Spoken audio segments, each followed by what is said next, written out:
Rahsia di sebalik pintu bilik ayah mentua. Dengar cerita dah bertahun-tahun mereka tak tidur sebilik. Shh. Makcik Kiah cuba menghentikan perbualan itu tetapi sudah terlambat. Ada apa nak disorokkan? Satu kampung dah tahu anu dia tu besar luar biasa, kata Makcik Salma. Sambil membuat isyarat tangan menggambarkan ukurannya. Isteri dia tak tahan sebab tu dia elak.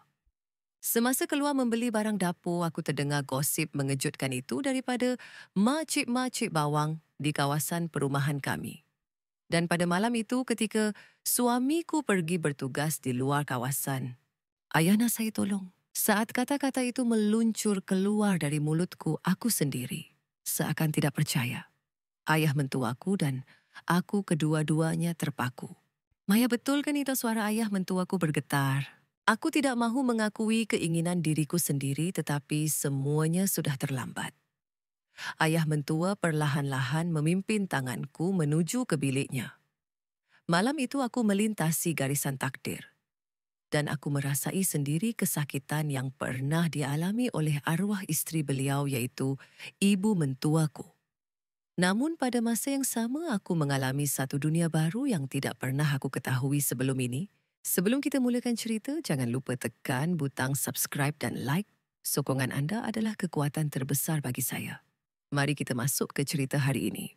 Segalanya bermula 6 bulan lalu apabila aku berkahwin semula dengan Syamsul. Aku, Maya, berumur 42 tahun ketika melangsungkan perkahwinan kedua ini. Syamsul adalah seorang pengurus jualan di sebuah syarikat sederhana. Berumur 45 tahun. Seorang lelaki yang jujur dan boleh diharap. Bagi aku yang pernah terluka dalam perkahwinan pertama Syamsul adalah orang yang sangat berharga. Maya, mari kita hidup bahagia, kata-kata hangat Syamsul itu membuatkan hatiku tenang. Aku tahu berkahwin semula bukanlah mudah. Tapi aku fikir segalanya akan baik-baik saja jika bersama Syamsul. Bapa kepada Syamsul, ayah mentuaku Encik Rahim adalah seorang pesara kerajaan berumur 70 tahun. Beliau tinggal bersendirian sejak kehilangan istrinya 5 tahun lalu. Bimbangkan kesihatan ayah kami, memutuskan untuk tinggal bersamanya. Ayah ini Maya, hari pertama kami bertemu ayah mentuaku kelihatan sangat sihat berbanding usianya. Walaupun berambut putih, beliau masih mempunyai karisma dan tubuh badan yang tegap. Selamat berkenalan ayah. Tak perlu formal sangat. Ayah yang patut berterima kasih. Syamsul dah jumpa orang yang baik. Tanggapan pertamaku terhadap ayah mentua adalah beliau seorang yang pendiam tetapi berhati perut. Anak lelaki daripada isteri pertama Syamsul sudah berdikari dan tinggal berasingan. Jadi di rumah banglo besar itu, hanya tinggal aku Syamsul dan ayah mentua. Beberapa bulan pertama sangat tenang.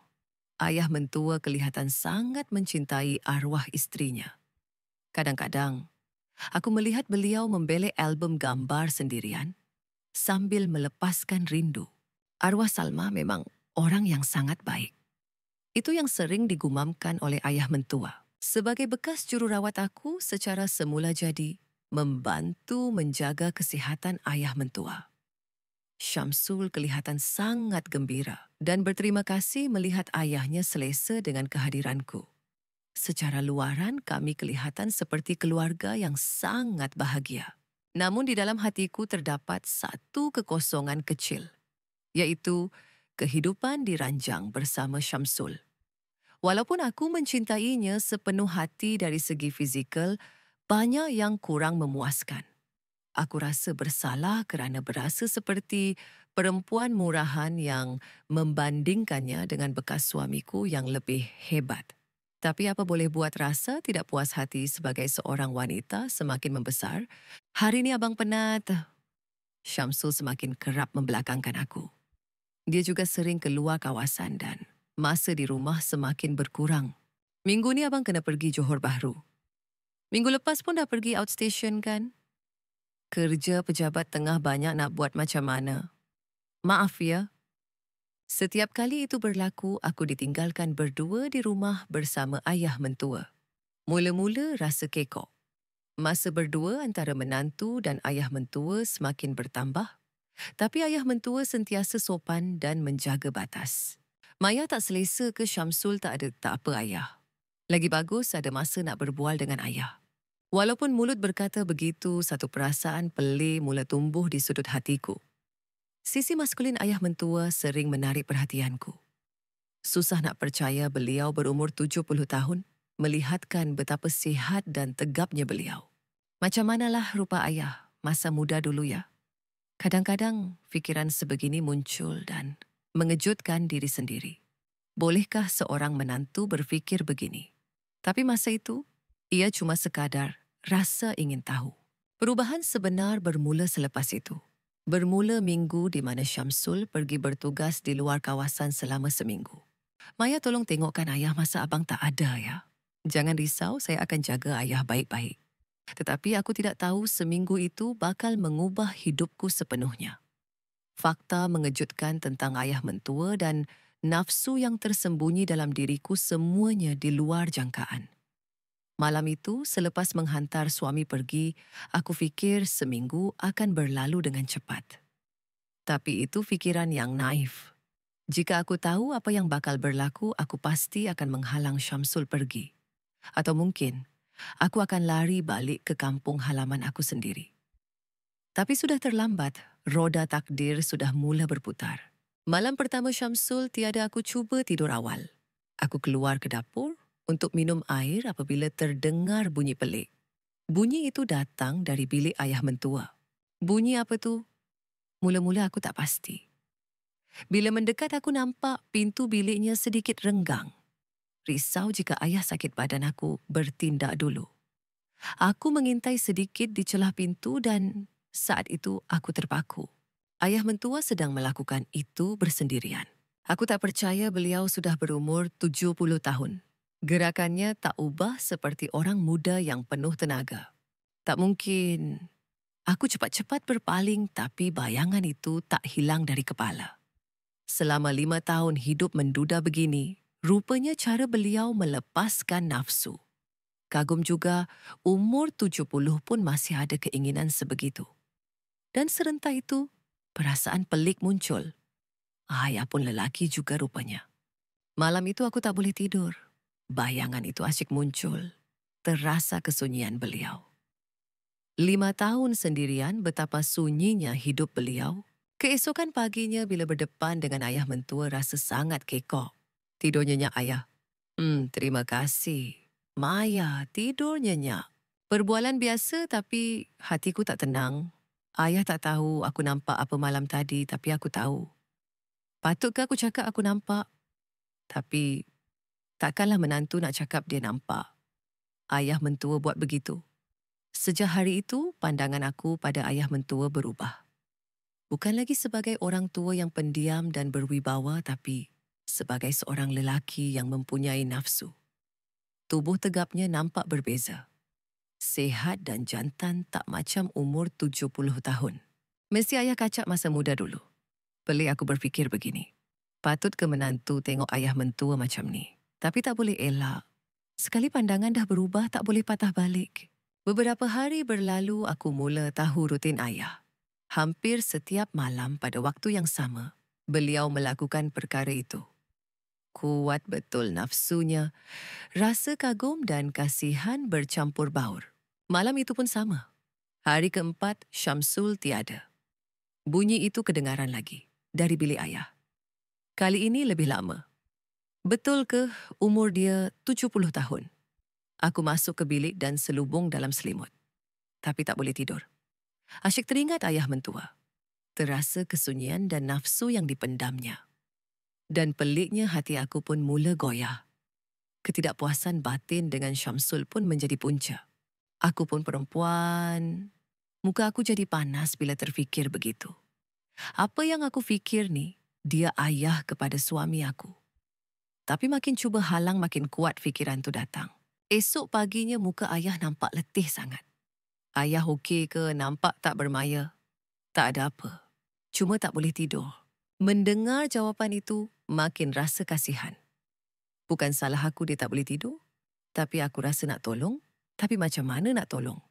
Walaupun bekas jururawat masalah macam ni, Masa itu aku tak tahu lagi fakta yang lebih mengejutkan bakal terbongkar. Rahsia sebenar ayah mentua.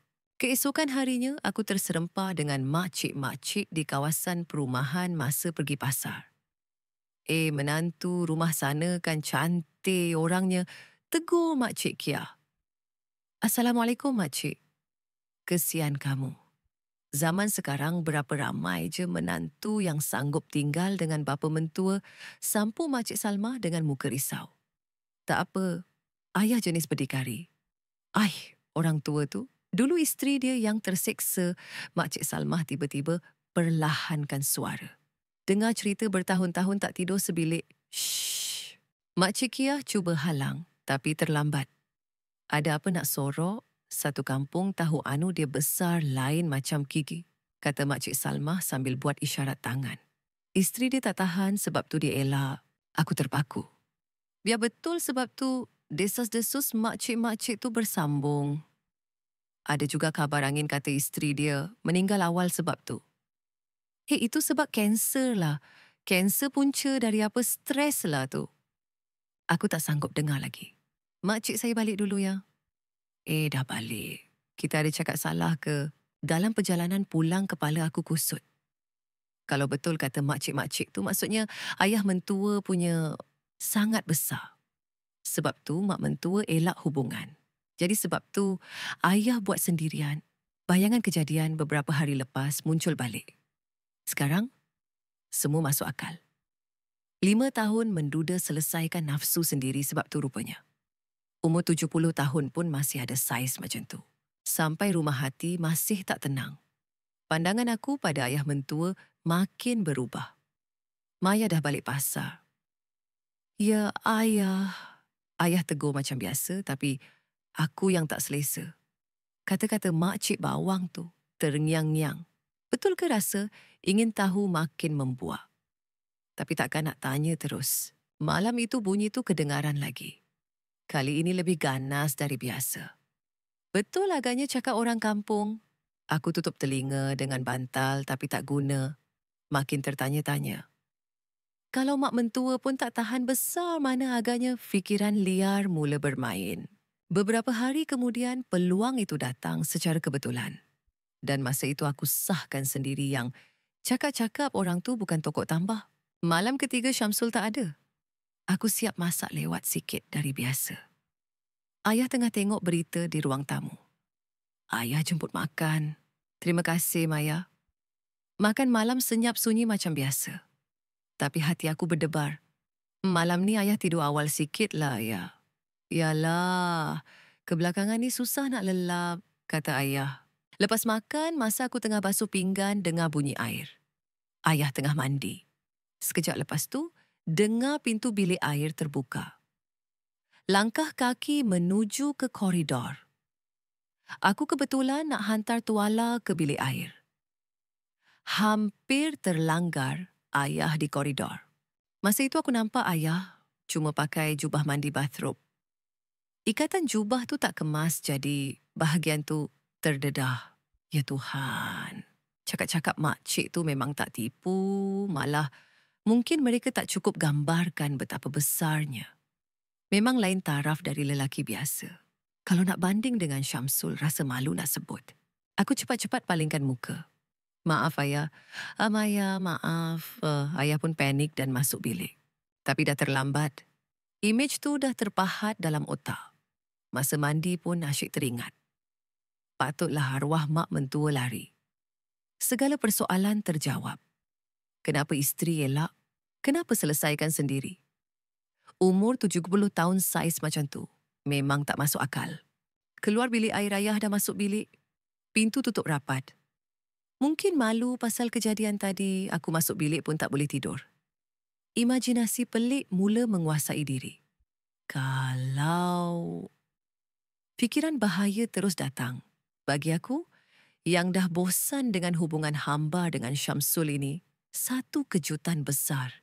Jam dah pukul 11 malam. Biasanya, dengar bunyi dari bilik ayah, tapi malam ni senyap. Mungkin sebab malu. Masuk tengah malam, aku tak boleh tidur keluar minum air. Nampak cahaya samar di ruang tamu. Ayah duduk sorang-sorang. Ada botol minuman keras di depan dia. Nota dalam konteks watak ini yang mungkin sekular atau kurang alim dia minum untuk hilangkan stres. Ayah belum tidur. Oh Maya, tak boleh tidur. Suara ayah lain macam, nampak dah mabuk sikit. Jangan minum sorang, boleh saya teman. Duduklah. Aku duduk depan ayah. Dia tuangkan air. Maya pasal tadi, ayah minta maaf. Tak apa, tak ada apa pun. Mana boleh tak ada apa? Ayah mengeluh. Lepas teguk sikit lagi dia bersuara. Maya ayah rindu Salma. Terus rasa sedih bila sebut pasal arwah. Rindu sangat ya. Lagi-lagi sekarang ni, ayah ni dah tua pun nafsu masih kuat. Terkejut aku dengan pengakuan tiba-tiba tu. Ayah. Memalukan, betul. Umur dah 70 lo. Cakap macam ini, ayah tunduk. Salmah dulu, dia takut sebab barang ayah besar sangat. Akhirnya dengar dari mulut tuan badan. Bertahun-tahun tak dapat bersama. Salmah elak. Suara ayah penuh kesedihan. Ayah dah mabuk ni. Cakap bukan-bukan kat menantu. Tapi aku dah faham semuanya. Dari gosip sampai apa yang aku nampak, terasa penderitaan ayah. Masa tu mulut aku gatal nak cakap sesuatu. Ayah nak saya tolong, lepas cakap aku sendiri terkejut. Apa aku cakap ni? Tapi dah terlepas. Ayah dan aku sama-sama terkedu. Suasana jadi berat. Mata ayah membulat. Maya itu, maaf saya dah melampau. Aku nak bangun lari. Tapi tangan ayah pegang pergelangan tangan aku. Maya, betul ke suara ayah bergetar? Betul ke tak apa? Nampak sangat nafsu yang dipendam 5 tahun tu sedang meruntuhkan kewarasan dia. Aku pusing pandang dia. Ya, aku cakap sebab nampak ayah terseksa tapi sebenarnya aku yang nak tahu. Rasa ingin tahu pasal saiz yang jauh beza dari Syamsul tu menguasai diri. Di sebalik alasan nak tolong ayah mentua aku tak nak mengaku nafsu sendiri. Tapi dah terlambat. Ayah perlahan-lahan tarik tangan aku ke bilik. Malam itu aku melanggar batas. Dan aku rasa sendiri apa yang arwah mak mentua rasa. Tapi pada masa sama, aku alami dunia baru. Intensiti yang tak boleh dibanding dengan Syamsul. Masa tu aku sedar selama ni, aku tak pernah hidup sebagai wanita sebenar. Subuh baru aku balik bilik senyap-senyap. Esok pagi memang kekok gila. Macam mimpi je apa jadi malam tadi. Ayah pun sama. Masa sarapan, tak berani pandang mata. Tidur lena ayah. Lena. Pendek je jawapan. Aku pun tak tahu nak buat apa. Pengalaman malam tadi terlalu hebat sampai badan masih ingat. Saiz ayah memang luar biasa. Faham kenapa mak mentua elak. Mula-mula sakit tapi lepas tu nikmat yang lain macam. Rasa bersalah datang tapi rasa puas pun ada. Tengah hari baru ayah tegur dulu. Maya, ya ayah. Malam tadi maafkan ayah. Suara ayah penuh rasa bersalah. Ayah mabuk. Tak ayah. Saya yang tawarkan diri dulu. Aku jujur. Kita dua-dua tersilap. Ya silap. Tapi mata ayah lain. Mulut kata silap mata nampak macam nak lagi. Aku pun sama. Petang tu ayah keluar jumpa kawan mungkin sebab segan duduk rumah. Aku sorang-sorang lagi kusut. Betul ke silap? Apa aku rasa malam tadi terlalu hebat untuk dipanggil kesilapan. Dan tenaga ayah tak macam umur 70 loh. Maghrib ayah balik. Dah balik. Terima kasih. Masih kekok. Masa masak makan malam, rasa macam diperhatikan. Aku pun asyik curi pandang ayah. Lepas kejadian malam tadi, aku dah tak nampak dia sebagai orang tua tapi sebagai lelaki yang sangat menarik. Makan malam selesai cepat. Masuk bilik masing-masing. Tapi tak boleh tidur. Teringat malam tadi. Dan peliknya aku harap benda tu jadi lagi. Dah gila agaknya aku ni. Menantu fikir macam ni pasal bapa mentua. Tapi tak boleh tahan rindu pada kehebatan tu. Pukul 11 malam bilik ayah senyap. Mesti dia berjaga-jaga sebab malam tadi. Aku keluar minum air. Nampak cahaya samar lagi di ruang tamu. Ayah duduk seorang lagi. Situasi sama macam semalam. Ayah Ayah tak boleh tidur juga. Ya, aku duduk sebelah ayah. Kali ini lebih dekat dari semalam. Ayah pun tak boleh tidur. Ia asyik teringat malam tadi nak ayah jujur. Saya pun. Aku jawab jujur. Suasana berubah lagi. Ketegangan sama macam semalam. Maya, malam tadi tu betul-betul kesilapan ke? Ayah tanya perlahan. Aku tak boleh jawab. Sejujurnya, bukan silap aku yang nak. Entahlah. Ayah pun tak tahu. Tapi, ayah berhenti. Tapi apa? Ayah tak menyesal. Jantung aku berdegup kencang. Aku pun tak menyesal. Malah nak lagi. Ayah saya pun tak menyesal. Tangan ayah pegang tangan aku. Lebih natural dari semalam. Kalau macam tu, esok Syamsul balik. Aku bagi peringatan realiti. Oh, esok. Ayah nampak kecewa. Jadi ni malam terakhirlah. Mungkin.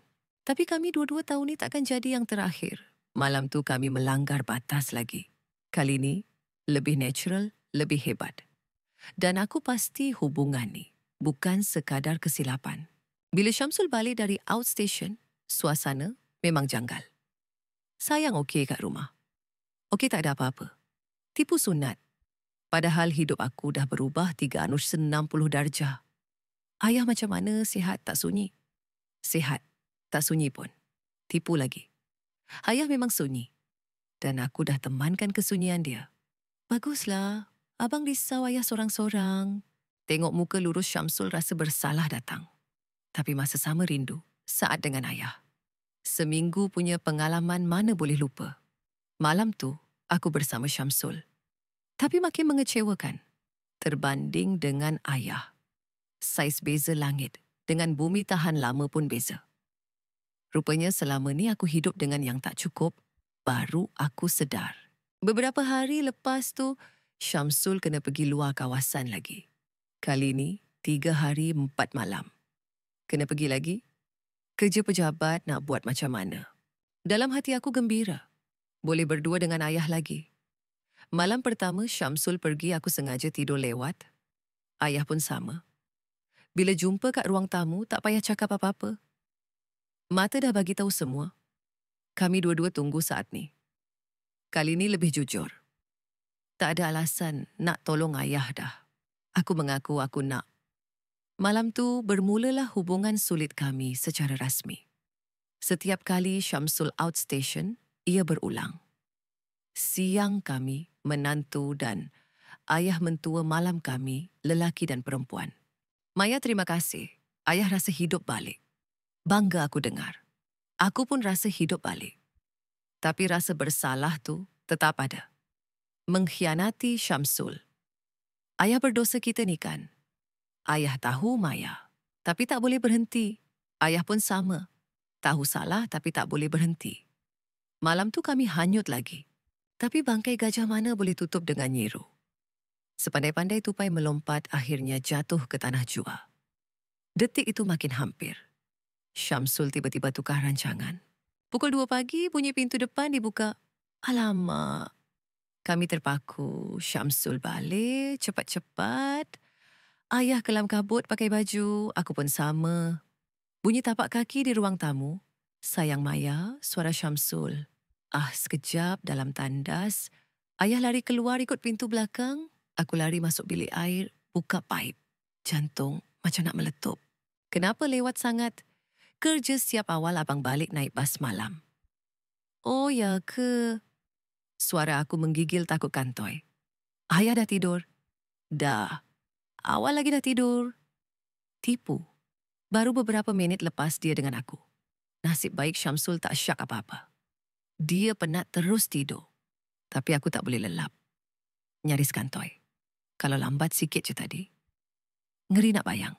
Esok pagi jumpa ayah dua-dua diam. Tapi mata kami bercakap. Bahaya betul malam tadi. Beberapa hari lepas tu ayah bersuara. Maya malam tu bahaya sangat. Betul ayah. Nyaris sangat. Ayah rasa kita kena berhenti. Sedih aku dengar. Kalau Syamsul dapat tahu mana ayah nak letak muka, mata ayah penuh rasa bersalah. Ayah bukan salah ayah je. Saya pun tak, semua salah ayah. goda isteri anak sendiri. Betul ke kena berhenti? Aku tanya perlahan. Ayah pun tak nak berhenti, tapi tak boleh macam ni. Kesian ke anak ayah. Betul juga. Tapi kami tahu selagi sebumbung susah nak elak. Ayah diam sejenak lepas tu cakap, ayah akan pindah. Pindah ke mana? Ke rumah orang tua-tua atau cari rumah kecil? Pedih hati aku. Ini rumah ayah, kenapa ayah yang kena keluar melampau lah macam tu? Tak ada cara lain. Kalau terus duduk sini boleh tahan ke nafsu ni. Ayah tak nak jadi bapa yang memalukan depan anak. Ayah pergi baru. Kamu berdua boleh hidup tenang. Suara ayah tenang tapi sedih. Beberapa hari kemudian, ayah bagi tahu Syamsul. Syamsul ayah ingat nak masuk rumah orang tua-tua nursing home. Kenapa tiba-tiba ayah? Dah tua ni susah nak duduk seorang. Lagipun ayah tak nak ganggu kamu suami isteri. Apa ayah cakap ni kami okey je. Tak apa, kamu baru kahwin tak selesa ada orang tua. Lagipun rumah ni memang ayah nak bagi kamu. Syamsul halang tapi ayah berkeras. Akhirnya sebulan kemudian, ayah pindah ke pusat jagaan warga emas swasta yang selesa di bandar. Ayah nanti kami selalu datang melawat ya, kata aku masa hari pindah. Baiklah Maya, terima kasih untuk segalanya. Mata ayah nampak sayu. Aku pun sama. Ini ke pengakhirannya. Memang patut macam ni. Hiduplah bahagia dengan Syamsul. Itu salam perpisahan. Tapi kami tahu perasaan ni takkan hilang mudah. Lepas ayah pindah rumah rasa kosong. Tinggal berdua dengan Syamsul rasa sunyi sangat. Lagi-lagi waktu malam. Asyik teringat malam-malam hangat dengan ayah. Hubungan dengan Syamsul makin hambar sebab dah terbanding dengan ayah. Betul ke aku pernah buat benda tu? Kadang-kadang rasa macam mimpi, tapi badan aku ingat kepuasan dan kehebatan tu. Sebulan lepas tu, kami pergi melawat ayah. Ayah sihat. Sihat. Kawan-kawan kat sini pun baik. Tapi muka ayah nampak rindu. Aku pun sama. Dekat, tapi tak boleh sentuh seksa rasanya. Syamsul jaga kamu baik tak? Baik ayah. Baguslah, hiduplah bahagia. Ayah masih ambil berat. Tapi dari mata dia aku tahu dia masih mahukan aku. Kami tak cakap apa-apa tapi hati kami berhubung. Dalam perjalanan balik aku banyak berfikir. Adakah aku buat pilihan yang betul? Hubungan dengan ayah mentua memang satu tabu besar. Dari segi agama dan masyarakat, memang tak boleh diterima. Realitinya benda ni tak patut berlaku lagi. Jadi, aku cuba hargai hubungan dengan Syamsul. Walaupun tak sedahsyat, ayah dia tetap suami yang sayangkan aku. Kadang-kadang, aku telefon ayah tanya kabar. Ayah sihat? Sihat, Maya jaga diri. Panggilan pendek pun cukup buat pengubat rindu. Asalkan tahu dia sihat. Kadang-kadang aku terfikir, nafsu manusia ni memang rumit. Di antara betul dan salah, kita kadang-kadang goyah. Tapi pilihan yang kita buat masa tu yang membentuk kita. Aku belajar banyak benda. Betapa kuatnya nafsu dan betapa susahnya nak kawal. Antara cinta nafsu moral dan naluri manusia memang lemah. Tapi aku juga sedar satu perkara. Cinta sebenar adalah mengharapkan kebahagiaan orang lain. Ayah dan aku saling menginginkan, tapi kami pilih perpisahan demi kebahagiaan masing-masing dan orang sekeliling. Mungkin itulah cinta sebenar. Sekarang aku kembali ke kehidupan normal. Hidup tenang dengan Syamsul. Kadang-kadang, teringat ayah tapi tak rasa terseksa dah. Ayah pun mesti tengah mulakan hidup baru di sana. Kami berdua teruskan hidup di jalan masing-masing. Dan aku rasa itu sudah cukup. Terima kasih kerana sudi mendengar cerita panjang ini sampai habis. Jika ada yang mendengar sampai ke sini, jangan lupa subscribe, like dan tinggalkan komen saya dah dengar di bawah. Ia sangat bermakna bagi saya.